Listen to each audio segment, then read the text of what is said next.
سيدنا ومولانا محمد معدن الجود والكرم وآله وأصحابه وبارك وسلم. شکر قارئ سورہ مائدہ کی 35 نمبر آیت کریمہ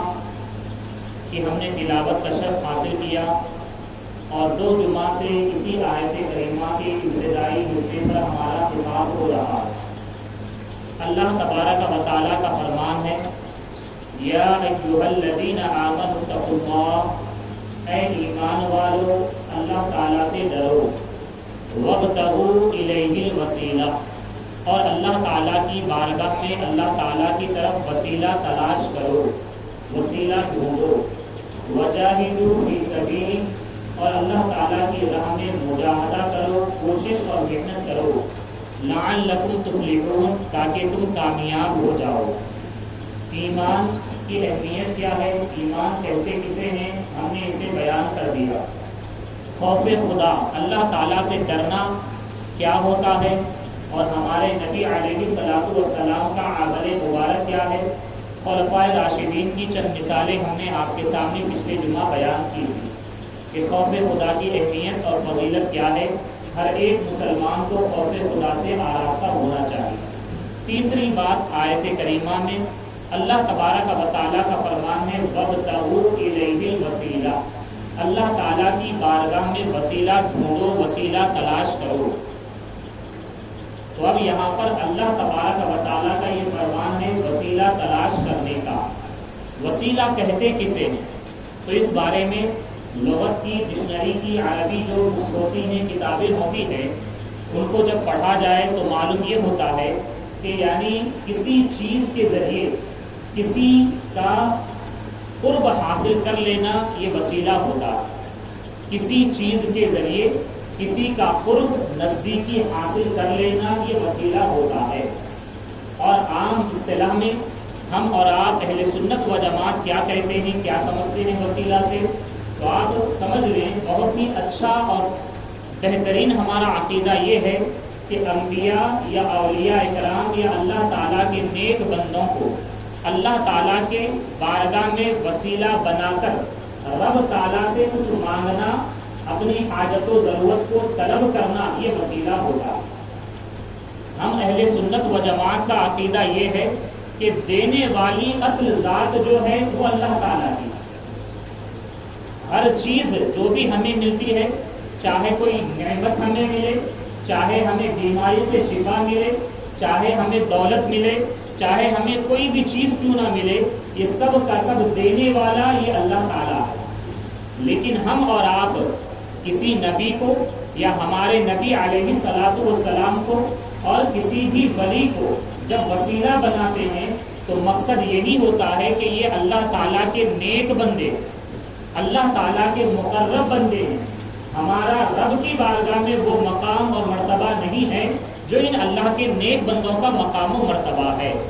تو ہم اسی تصور کے ساتھ، اسی عقیدے اور اسی نظریے کے ساتھ کسی ولی یا ہمارے نبی علیہ السلام کو یا پھر کسی بابرکت چیز کو رب کی بارگاہ میں وسیلہ بنا کر اللہ تعالیٰ سے کچھ مانگتے ہیں. اور اللہ تبارک و تعالیٰ کی بارگاہ میں جب ان پیاروں کا وسیلہ لیا جاتا ہے تو اللہ تعالیٰ ہم جیسے گناہ گاروں کی گناہگار زبان کو یا چہرے کو نہیں دیکھتا، بلکہ ان اللہ والوں کو دیکھتے ہوئے ہماری حاجت اور ضرورت کو پورا فرماتا ہے. تو یہی وسیلے کا مفہوم ہے. اب یہ کہنا، بہت سارے ایسے فرقے ہیں جو یہ کہتے ہیں کہ وسیلہ یہ شرک ہے، معاذ اللہ، کہتے ہیں وسیلہ بدعت ہے. اب آپ یہ بتائیے، قرآن عظیم کا یہاں پر فرمان ہے، اللہ تبارک و تعالیٰ اپنے ایمان والے بندوں سے کہتا ہے اے ایمان والو اللہ تعالیٰ سے ڈرو اور اللہ تعالیٰ کی بارگاہ میں وسیلہ تلاش کرو. اور ایک اہم بات یہ بتاتے چلیں، ایک وسیلہ یہی ہے جو ہم نے آپ کے سامنے بیان کیا. ایک وسیلہ جس کے بارے میں دوسرے لوگ کہہ کر جو ہے آپ کو اس طرف پھیر دیتے ہیں، اور وہ یہ ہے کہ قیامت کے دن اللہ تبارک و تعالیٰ اپنے پیارے حبیب علیہ السلام کو ایک بلند مقام و مرتبہ عطا فرمائے گا جس کا نام وسیلہ ہے. ہم اور آپ اذان کے بعد دعا پڑھتے ہیں اور اس دعا میں وسیلہ کا لفظ آتا ہے، تو یہ وسیلے کا جو لفظ آتا تو ہمارے نبی علیہ الصلوۃ والسلام نے جو ہمیں تعلیم دی کہ جب مؤذن اذان دے دے تو تم یہ دعا کیا کرو اور وسیلے کی دعا کرو، تو اللہ کے رسول علیہ الصلوۃ والسلام کے یہاں پر وسیلہ جو اذان کے بعد کی دعا میں لکھا ہوا ہے، وہاں پر مقصود یہ ہے کہ اللہ تعالیٰ قیامت کے دن اپنے پیارے حبیب کو وہ بلند مقام عطا فرمائے گا جو کسی اور کو حاصل نہیں ہوگا۔ اب وسیلہ کے بارے میں ہم اہل سنت و جماعت کا عقیدہ یہ ہے کہ وسیلہ اعمال کو بھی بنایا جا سکتا ہے، یعنی نماز یہ بھی وسیلہ بن سکتی، اور ہم مومن بندوں کے ہمارے جو بھی نیک اعمال ہوتے ہیں، چاہے روزہ ہو، چاہے حج ہو، یا پھر ماں باپ کے ساتھ کوئی نیکی کا عمل کیا ہو، یا پھر کوئی بھی راہ خدا میں آپ نے نیک عمل کیا، تو آپ رب کی بارگاہ میں اسے وسیلہ بنا سکتے ہیں۔ یہ احادیث کریمہ سے ثابت ہے، اور ساتھ ہی ساتھ ہمارا نظریہ اور عقیدہ یہ بھی ہے کہ جہاں پر اعمال کو وسیلہ بنایا جا سکتا، ہمارے اسلاف نے، علماء نے یہ فرمایا کہ اعمال سے بڑھ کر اولیاء اکرام اور انبیاء کا مقام و مرتبہ ہوتا ہے، اور یہ رب کی بارگاہ میں پورے طور پر مقبول ہوتے ہیں، تو جہاں اعمال کو وسیلہ بنایا جا سکتا تو اللہ تعالیٰ کے نیک بندوں کو بھی بدرجہ اولا وسیلہ بنایا جا سکتا۔ اور اس کو اس طور پر آپ سمجھیں، ہم اور آپ نماز پڑھتے ہیں، کئی سالوں سے ہم نماز پڑھ رہے ہیں، لیکن ہمارے پاس کوئی گارنٹی نہیں ہے اور ہمارے پاس کوئی اتھارٹی نہیں ہے جس کی بنا پر ہم یہ بتا سکیں ہماری ہر ایک نماز رب کی بارگاہ میں مقبول ہے۔ بہت ساروں نے حج کیا، حج کا معاملہ ایسا ہے کہ بندہ اپنے گھر سے نکلتا ہے، ایک ایک قدم پر اللہ تعالیٰ ہزاروں نیکیاں عطا فرماتا ہے، ایک ایک عمل اس کا بڑا لاکھ درجوں والا ہوتا ہے، لیکن اسے خبر نہیں ہوتی حج بھی رب کی بارگاہ میں قبول ہوا کہ نہیں ہوا۔ اعمال کا یہ معاملہ ہے، یعنی ہم کوئی بھی عمل کریں، اللہ تبارک و تعالیٰ کی اپنی مرضی کا معاملہ، مشیت کا معاملہ ہے، رب تعالیٰ چاہے تو قبول کرے، چاہے تو قبول نہ کرے، اور نہ جانے ہمارے اعمال میں کتنا خشوع ہوتا ہے، کتنی دلی کیفیت بہتر سے بہتر ہوتی ہے، یہ اللہ تعالیٰ بہتر جانتا ہے۔ لیکن ہاں یہ ضرور ہے، حدیث قدسی سے ہم کو یہ علم ہوتا ہے، یہ معلوم ہوتا ہے، رب تعالیٰ کا فرمان ہے انا عند ظنی عبدی، کہ میں اپنے بندے کے گمان کے قریب ہوں، یعنی بندے کو چاہیے جب نیک عمل کرے یقین کرے میرا رب کریم ہے، میرا رب رحیم ہے، اگر کچھ کمی بھی ہے اللہ تعالیٰ اپنی رحمت بے طرح کے صدقے میں قبول فرمائے گا۔ یعنی ہم نیک اعمال کریں اور کرنے کے بعد اعمال پر بھروسہ نہ کریں بلکہ رحمت خداوندی پر بھروسہ کریں۔ تو یہ ایک معاملہ ہو گیا اعمال کے سلسلے میں، لیکن اولیاء اور انبیاء کا معاملہ ایسا ہے، قرآن کریم سے، احادیث مبارکہ سے ہم کو معلوم یہ ہوتا ہے کہ یہ انبیاء اکرام اور اولیاء اکرام رب تعالیٰ کی بارگاہ میں بہت مقبول ہیں، اتنے مقبول ہیں کہ اللہ تبارک و تعالیٰ نے ان سے رضامندی کا اظہار بھی فرما دیا ہے۔ ان کے بڑے بلند مقام و مرتبہ کیا ہوتے ہیں وہ بھی رب تعالیٰ نے قرآن عظیم میں بیان فرمایا ہے، اور احادیث کریمہ میں بھی ہمارے نبی علیہ الصلوۃ والسلام نے ایک مقام پر نہیں کئی مقام پر یہ بیان کیا انبیاء اور اولیاء کی عظمت و شان کیا ہوتی ہے۔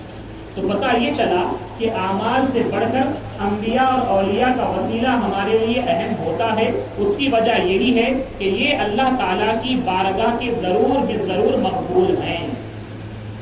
تو ہم اہل سنت و جماعت کا یہ عقیدہ ہے۔ اب آئیے قرآن عظیم کی آیت کو آپ نے سماعت کیا، اور ایک آیت کریمہ کو سماعت کریں کہ ہمارے نبی علیہ الصلوۃ والسلام کی عظمت و شان، اور یہ بھی سن لیں کہ ہمارا عقیدہ یہ ہے کہ اعمال کا بھی ہم وسیلہ لیتے ہیں، یہ بھی جائز ہے، احادیث کریمہ کی روشنی میں، صالحین کا اور قرآن عظیم کی آیات کی روشنی میں انبیاء کا، صالحین کا وسیلہ لینا یہ بھی جائز ہے۔ اور ہمارے نبی علیہ الصلوۃ والسلام کے دنیا میں تشریف لانے سے پہلے بھی آپ کا وسیلہ لیتے رہے، اور آپ کے تشریف لانے کے بعد ظاہری حیات میں جب آپ رہے تب بھی آپ کا وسیلہ لیتے رہے، اور آپ ظاہری طور پر اس دنیا سے تشریف لے گئے تب بھی آپ کا وسیلہ لیا جا رہا ہے، اور اسی طریقے سے قیامت تک آپ کے نام کا وسیلہ لیتے رہیں گے۔ بلکہ جب میدان محشر ہوگا، میدان محشر میں بھی ہمیں جو چھٹکارا ملے گا یہ بھی سرکار کے صدقے ہی میں ملنے والا ہے۔ وسیلہ مصطفیٰ ہی سے ہمیں میدان محشر میں تمام تر معاملات ہمارے حل ہوں گے، سرکار ہی کے وسیلے سے انشاءاللہ ہمیں جنت ملے گی۔ تو معلوم یہ ہوا کہ ہمارے نبی علیہ الصلوۃ والسلام کے بارے میں ہم اہل سنت و جماعت کا عقیدہ یہ ہے کہ آپ کے ظاہری حیات یہ دنیا میں آنے سے پہلے تب بھی وسیلہ لینا آپ کا جائز رہا، آپ ظاہری حیات میں دنیا میں رہے تب بھی جائز رہا، آپ ظاہری طور پر پردہ فرما گئے تب بھی آپ کے وسیلہ لینا یقیناً جائز اور درست ہے۔ آئیے قرآن عظیم کی بارگاہ میں آئے، اللہ تعالیٰ کا فرمان ہے وَلَوْ أَنَّهُمْ إِذْ ظَلَمُوا أَنفُسَهُمْ جَاءُوكَ فَاسْتَغْفَرُوا اللَّهَ وَاسْتَغْفَرَ لَهُمُ الرَّسُولُ لَوَجَدُوا اللَّهَ تَوَّابًا رَحِيمًا، کہ یہ لوگ جب اپنی جانوں پر ظلم کریں، زیادتی کر لیں، یعنی لوگ جب اپنے آپ سے کچھ گناہ ان سے سرزد ہو جائے تو اللہ تعالیٰ کا فرمان ہے وَلَوْ أَنَّهُمْ إِذْ ظَلَمُوا أَنفُسَهُمْ جَاءُوكَ، کہ جب یہ اپنی جانوں پر زیادتی کریں، ان سے گناہ سرزد ہو جائیں، جاؤکا اے پیارے حبیب یہ تمہاری بارگاہ میں حاضر ہوں، تمہاری بارگاہ میں حاضر ہوں، تمہارے حضور حاضر ہوں، فاستغفر اللہ، اور وہاں پر حاضر ہو کر اللہ تعالیٰ سے معافی چاہیں، واستغفر لہم الرسول، اور رسول ان کے لیے رب تعالیٰ سے معافی چاہیں تو لَوَجَدُوا اللَّهَ تَوَّابًا رَحِيمًا، تو اللہ تبارک و تعالیٰ کو یقیناً توبہ قبول کرنے والا مہربان پائیں گے۔ اب دیکھیں اللہ تعالیٰ کی عظمت و شان کا معاملہ یہ ہے، اللہ تعالیٰ خود یہ فرماتا ہے ادعونی، کہ تم مجھے پکارو، مجھے بلاؤ، مجھ سے مانگو، استجب لکم، میں تمہارا جواب دوں گا اور تمہاری حاجت و ضرورت پوری کروں گا۔ لیکن اللہ تعالیٰ کا خود فرمان ہے کہ جب یہ اپنی جانوں پر ظلم کر لیں، زیادتی کر لیں تو جاؤگا اے حبیب یہ تمہاری بارگاہ میں حاضر ہوں۔ تو مطلب کیا ہے؟ یقیناً یہ حق ہے کہ ہم جہاں سے رب کو پکاریں، اللہ تبارک و تعالیٰ کی بارگاہ میں رجوع ہوں، اللہ تبارک و تعالیٰ ضرور ہماری سنتا ہے۔ لیکن اصل میں معاملہ یہاں پر یہ ہے ہمارے اعمال اتنے اچھے نہیں ہیں اور ہم اتنے بڑے گناہگار ہیں کہ ہم رب کی بارگاہ میں اپنا چہرہ کیسے دکھائیں اور کس طریقے سے ہم مانگیں۔ تو رب تبارک و تعالیٰ نے تسلی کے لیے، اطمینان کے لیے اپنے حبیب کے در پر ہمیں بھیج دیا، اور یقیناً ہم وہاں پر گناہ لے کر تو جائیں گے، لیکن پیارے آقا مصطفیٰ صلی اللہ علیہ وسلم یہ رؤوف و رحیم ہے، اور ہم گناہگار امتی انہی کے تو ہیں، اور سرکار ہم پر توجہ فرمائیں گے، اور جب ہم رب تعالیٰ سے اس مقام پر کھڑے ہو کر معافی طلب کریں گے تو سرکار اپنے لبہائے مبارک کو جنبش دیں گے، حرکت دیں گے اور کہیں گے کہ اے رب اس میرے گناہگار امتی کو بخش دے۔ تو اللہ تبارک و تعالیٰ اپنے پیارے حبیب کے صدقے میں اور وسیلے میں یقیناً ہمیں بخشش عطا فرمائے۔ قرآن عظیم کی اس آیت کریمہ سے ہم کو معلوم یہ ہو رہا ہے کہ قرآن کا یہ پیغام ہے کہ یقیناً وسیلہ یہ حق ہے، اور قرآن عظیم کا معاملہ ایسا ہے کہ قرآن عظیم 1400 سال پہلے جیسے ہمارے نبی علیہ الصلوۃ والسلام پر نازل ہوا ویسے ہی آج موجود ہے، اور اب کوئی اور کتاب اللہ تعالیٰ کی آنے والی نہیں ہے۔ کیوں؟ اس لیے کہ ہمارے نبی آخری نبی بن کر تشریف لائے، اور آپ پر جو کتاب مقدس کا نزول ہوا وہ بھی آخری کتاب ہے، اور یقیناً وہی کتاب ہمارے لیے قیامت تک رہنمائی کرنے والی ہے۔ تو ہمیں اور آپ کو چاہیے کہ قرآن عظیم کے مطابق اپنے اعمال کو کریں، اور آئیے صحابہ کرام کی زندگیوں کو دیکھیں۔ صحابہ کرام کا بھی عمل یہی رہا کہ وہ وسیلے کے ذریعے اللہ تبارک و تعالیٰ سے اپنی ضرورتوں کو پورا کرتے، اور پھر وسیلے کا معاملہ اتنا افضل اور اعلیٰ ہے کہ جہاں پر وسیلہ نام کے ذریعے سے ہم لے سکتے ہیں، اسی طریقے سے کوئی چیز کسی نیک بندے سے برکت ہو جائے، اس کو اس سے نسبت ہو جائے، اس چیز سے بھی ہمیں برکت حاصل کرنے اور وسیلہ لینے کی اجازت ہے، اور احادیث کریمہ سے یہ ثابت ہے۔ آئیے صحابہ کرام کی زندگیوں کو دیکھیں۔ صحابہ کرام کا معاملہ یہ رہا کہ یقیناً صحابہ کرام کا جیسا اعلیٰ ایمان رہا اور وہ کسی اور کا ایمان ویسا نہیں ہو سکتا۔ کیوں؟ اس لیے کہ صحابہ کرام نے پیارے مصطفیٰ صلی اللہ علیہ وسلم سے ایمان حاصل کیا، اور اسلام کی جو تعلیمات حاصل کی ڈائریکٹ ہمارے نبی علیہ الصلوۃ والسلام معلم کائنات سے حاصل فرمائی. اور یہی وجہ ہے اللہ تبارک و تعالیٰ نے قرآن عظیم میں بھی یہ فرمایا کہ تم ایمان لاؤ ویسا جیسے کہ یہ ایمان لائے، یعنی صحابہ کرام کا جیسا ایمان ہے. تو حضرت سیدنا عمر بن خطاب رضی اللہ تعالیٰ عنہ، عمر بن خطاب رضی اللہ تعالیٰ عنہ کی عظمت و شان کیا ہے آپ جانتے ہیں. اور ان کی عظمت و شان کا معاملہ یہ ہے کہ اللہ اور اس کے رسول کی بارگاہ میں آپ اتنے مقبول ہیں کہ آپ سرکار کی بارگاہ میں کوئی مشورہ پیش فرماتے، اللہ تبارک و تعالیٰ بھی اسے پسند فرماتا اور ان کی رائے کے مطابق قرآن عظیم کی آیت کو نازل فرماتا. اور پھر اللہ کے رسول علیہ الصلوۃ والسلام نے فرمایا کہ اللہ تعالیٰ نے فاروق اعظم رضی اللہ تعالیٰ عنہ کی زبان پر حق کو جاری فرما دیا. یہ فاروق اعظم رضی اللہ تعالیٰ عنہ کی عظمت و شان ہے. فاروق اعظم رضی اللہ تعالیٰ عنہ کے بارے میں، آپ کے دور خلافت کے بارے میں حدیث بخاری میں یہ آتا ہے کہ فاروق اعظم رضی اللہ تعالیٰ عنہ کے دور میں قحط پڑ گیا، یعنی بارش نازل نہیں ہو رہی تھی، جانور پیاسے پڑ گئے تھے، پیاسے ہو گئے تھے، اور گھاس پھوس کا معاملہ نہیں تھا، بہت پریشان تھے، قحط سالی کا معاملہ آ گیا تھا. تو فاروق اعظم رضی اللہ تعالیٰ عنہ نے نماز استسقاء کا ارادہ فرمایا. جیسے کہ آپ بھی جانتے ہیں شریعت اسلامیہ میں ہماری یہ تعلیم ہے کہ جب بارش نہ ہو اور بندگان خدا کو بارش کی ضرورت ہو تو اپنے محلے سے نکلیں، میدان میں جائیں، اور جب میدان میں جائیں تو اس بات کی اجازت ہے کہ جب آپ جائیں اپنے ساتھ چھوٹے بچوں کو لے جائیں، یہاں تک کہ جانوروں کو بھی لے جائیں. اور اس لیے لے جائیں تاکہ اللہ تبارک و تعالیٰ ہم گناہ گاروں پر اگر کرم نہ کرے تو کم سے کم ان جانوروں پر کرم کرتے ہوئے اللہ تعالیٰ بارش کو نازل فرمائے گا. چھوٹے چھوٹے بچوں کے صدقے میں اللہ تبارک و تعالیٰ ہم پر بارش کو نازل فرمائے گا، اس لیے کہ انسان ہیں، بڑے ہیں، عاقل ہیں، بالغ ہیں. جب اللہ تعالیٰ کے احکامات کی نافرمانی کرتے ہیں تو اللہ تبارک و تعالیٰ کبھی کبھی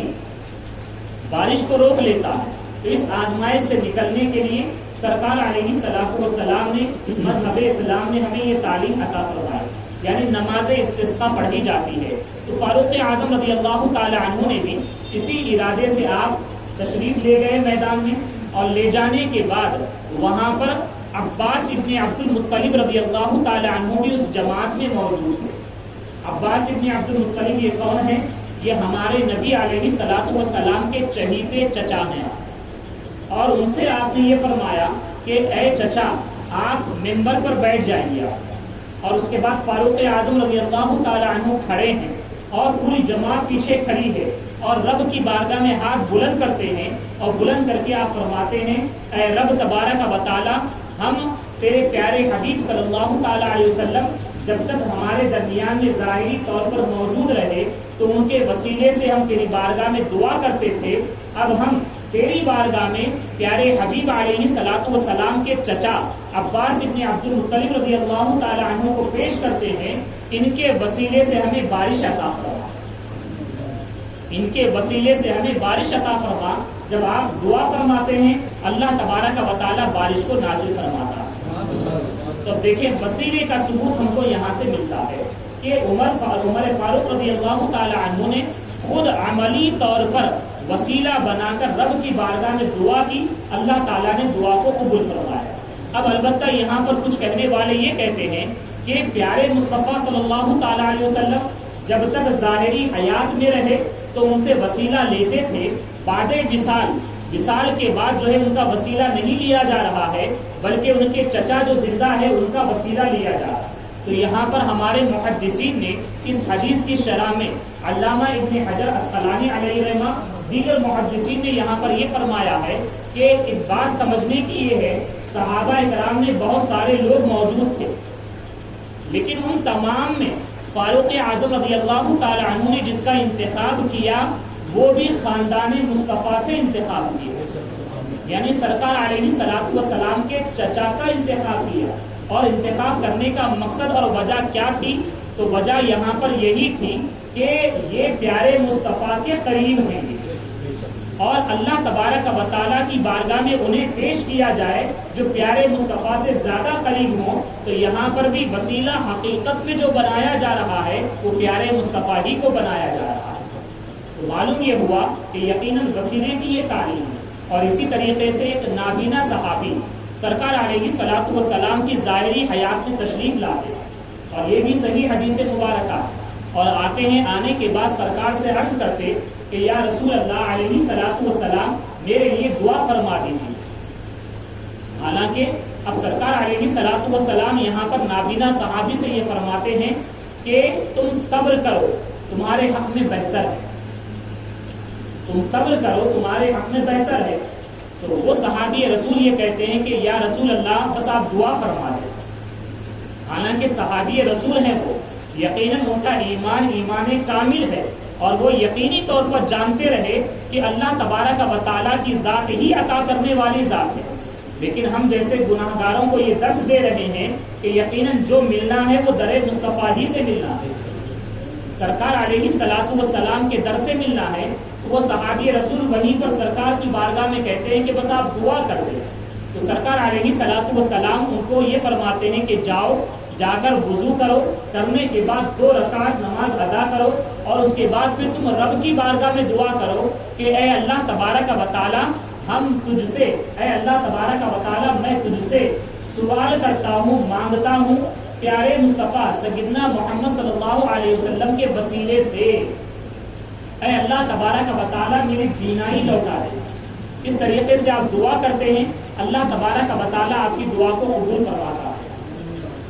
تو یہاں پر ہم کو یہ درس مل رہا ہے کہ ہمارے نبی علیہ الصلوۃ والسلام یقیناً توحید کا درس دینے والے، اور آپ سے بڑھ کر کوئی اور توحید کا درس دے نہیں سکتا ہے۔ صحابہ کرام یقیناً توحید پر قائم رہنے والے ہیں، شرک کا ان کے قریب تک شائبہ بھی نہیں جاتا ہے، تو ان کا عمل جو ہے یقیناً عین توحید کے مطابق ہے، اور وسیلہ لینا یقیناً حق ہے۔ اب یہ بھی جو عمل ہے یہ بھی ظاہری حیات مبارکہ میں ہے۔ ایک حدیث سے صحیح ہم کو یہ معلوم ہوتی ہے وَلَوْ أَنَّهُمْ إِذْ ظَلَمُوا أَنفُسَهُمْ إِذْ جَاءُوكَ۔ اس آیت کریمہ کی روشنی میں محدثین نے یہ بیان کیا کہ ایک صحابی رسول سرکار کے وصال کے بعد روضہ رسول پر آتے ہیں، اور آنے کے بعد وہاں پر روتے ہیں، اور ایسے روتے ہیں، روتے بلبلاتے ہیں، اور مٹی لے کر اپنے سر پر ڈال لیتے ہیں، اور کہتے اے رب تبارک و تعالیٰ میں ہلاک ہو گیا، یا رسول اللہ علیہ الصلوۃ والسلام نظر کرم فرمائیے اور میرے لیے بخشش کی دعا فرمائیے۔ کب جا رہے ہیں؟ وصال کے بعد جا رہے ہیں، تو سرکار علیہ الصلوۃ والسلام کی بارگاہ سے آواز آتی ہے کہ اللہ تبارک و تعالیٰ نے تمہیں بخش دیا۔